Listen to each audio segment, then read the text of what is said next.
Jean-Marc Perriot. Bonjour Claude. Canopé est partenaire principal, je dirais même actionnaire principal du GIP qui crée via Educ. Oui. Que vous lancez aujourd'hui lors des rencontres de l'Orne 2015. Alors c'est quoi cette histoire de Via Educ? Via Educ, c'est une histoire qui remonte à plus de 2 ans et demi. On a développé dans le cadre de l'AAP numéro 2, c'est-à-dire les appels à projets numériques et e-éducation. Et on a développé un projet avec un certain nombre de partenaires et comme le souhaitent les investissements d'avenir, c'est un consortium à la base d'acteurs publics et privés qui se sont réunis autour d'un projet commun de se dire aujourd'hui il manque un certain nombre d'outils pour les enseignants pour permettre de valoriser leur initiative pédagogique. Et pour nous, on a essayé de pouvoir créer à travers ce nouveau service un certain nombre de fonctionnalités au service de l'éducation et au service de la communauté éducative. Et ce qui sont des services de socialisation, de partage de contenu, d'échange de bonnes pratiques et ainsi de suite pour nous permettre là aussi de valorisation de ressources pour nous permettre d'accompagner les évolutions pédagogiques, d'accompagner les pratiques pédagogiques. On a travaillé étroitement avec un certain nombre de partenaires, dont des laboratoires de recherche, puisqu'on était vraiment parti sur une logique de pouvoir s'appuyer vraiment sur les besoins des enseignants. Donc on a fait beaucoup de focus group, on a travaillé beaucoup avec les enseignants qui ont été vraiment acteurs et producteurs de la plateforme en elle-même pour aboutir au bout de 2 ans et demi à cette offre-là. Alors l'offre elle est déjà en tout cas il y a déjà 7000 testeurs depuis plusieurs mois dessus et aujourd'hui on la déploie, on l'offre à tout le monde, en tout cas à tous les enseignants qui souhaitent s'inscrire dessus et pour nous c'est un aboutissement mais c'est aussi une nouvelle histoire. Alors certains enseignants pourraient dire mais enfin de quoi se mêle l'éducation nationale? Nous avons Facebook, LinkedIn, etc. Ça appartient vraiment à l'institution que de proposer aux enseignants ce type de... Moi je dirais nous on est un des partenaires donc c'est sûr on est un opérateur donc on a une dimension institutionnelle mais je pense que l'important aussi pour que les enseignants le comprennent bien c'est qu'aujourd'hui c'est pas tant une offre institutionnelle qu'on leur propose, c'est un service et ce service-là on l'a souhaité gratuit dans le cadre des investissements d'avenir. Alors, je vous cache pas que après dans le cadre d'autres développements et entre autres des développements internationaux dans le cadre du GIP on sera sûrement amené à développer des modèles économiques qui nous permettront de pouvoir pérenniser cette plateforme et de la rendre équilibrée en tout cas sur le territoire national parce que mais ce qu'il est important aussi de souligner c'est que certes nous on est parti d'un constat que les enseignants étaient présents un peu partout mais il y a deux questions par rapport à ça.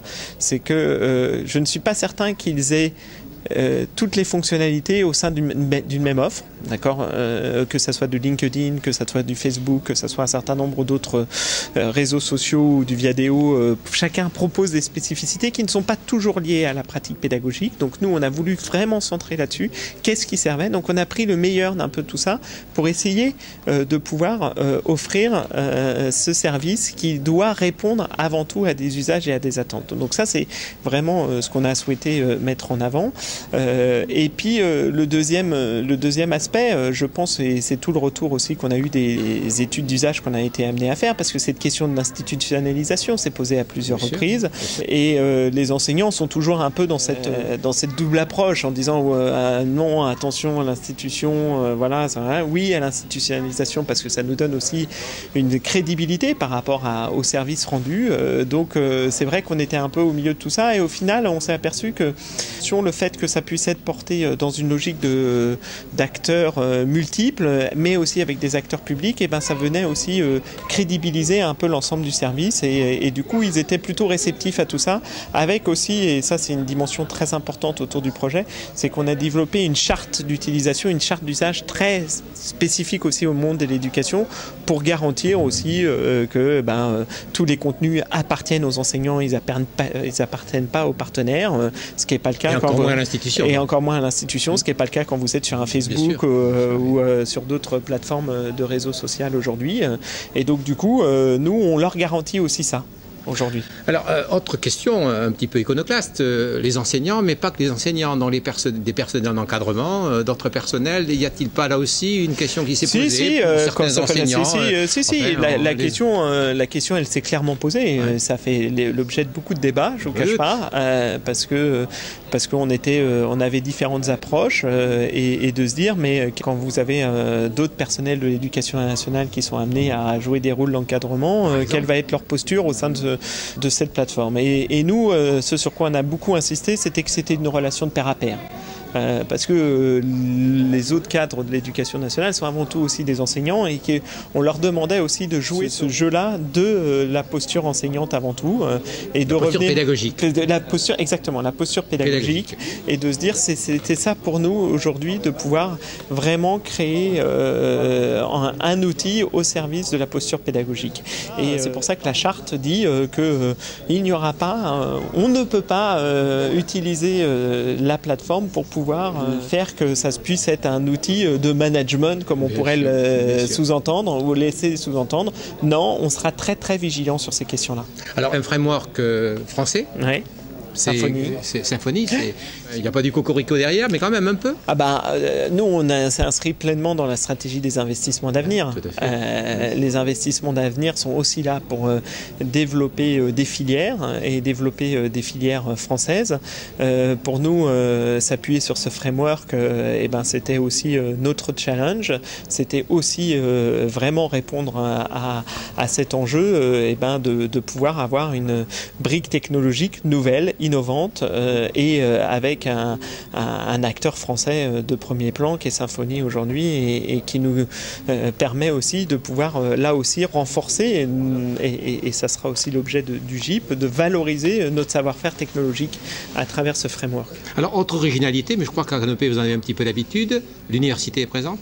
Oui, là pour nous c'était là aussi ça s'inscrit pleinement dans les investissements d'avenir, mais c'est vrai qu'on a développé depuis quelques années un vrai rapprochement avec le monde universitaire. On estime que c'est la recherche action, comment on est amené à pouvoir faire que tous ces acteurs de la recherche on puisse développer développer des offres ensemble. C'est vrai que Jean-François Cerisier, qui est le patron du Techné de l'Université de Poitiers, le soulignait bien. C'est quand même une vraie innovation aujourd'hui puisque le Techné va plus loin que l'expérimentation. Il nous accompagne aussi dans le GIP. Et ça, c'est aussi une nouvelle posture pour le monde universitaire. Et pour nous, c'est aussi intéressant d'accompagner ce type de partenariat. Alors Investis dans l'avenir, c'est partenariat public-privé. Les éditions Belin sont là.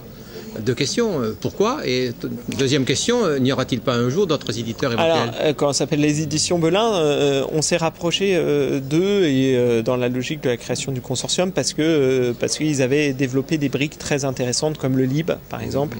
Et ils étaient depuis longtemps, et ils étaient déjà dans une vraie approche autour du principe de granularité, de mise à disposition de ressources et tout ça.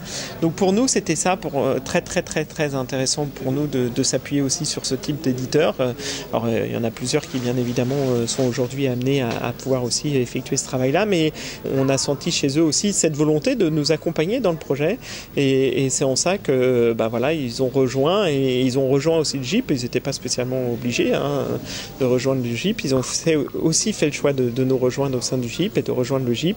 Donc pour nous, c'est là aussi s'appuyer sur des expertises et des expériences. D'autres éditeurs seront amenés aussi à pouvoir rejoindre en tant que partenaire, parce que l'enjeu de cette plateforme-là, c'est une plateforme de ressources aussi. C'est avec des fonctionnalités sociales. Donc on offrira, en tout cas on rendra visible un certain nombre d'autres ressources à travers d'autres éditeurs et l'enjeu est aussi ça.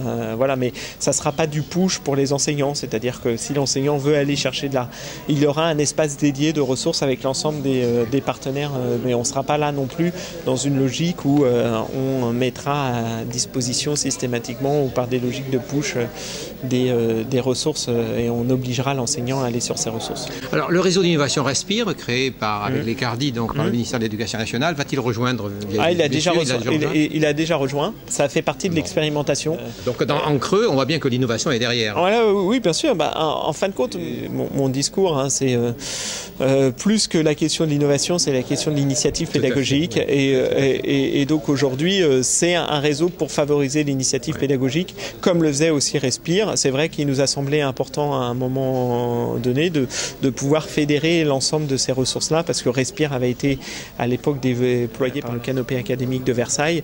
Et donc du coup, ça nous a permis aussi de pouvoir fédérer l'ensemble de ces communautés et faire que tout le monde puisse se retrouver au sein du même offre. Alors la cible, c'est bien évidemment les 800 000 enseignants et les personnels d'encadrement, personnel d'éducation et autres, donc c'est pas loin du million. Donc.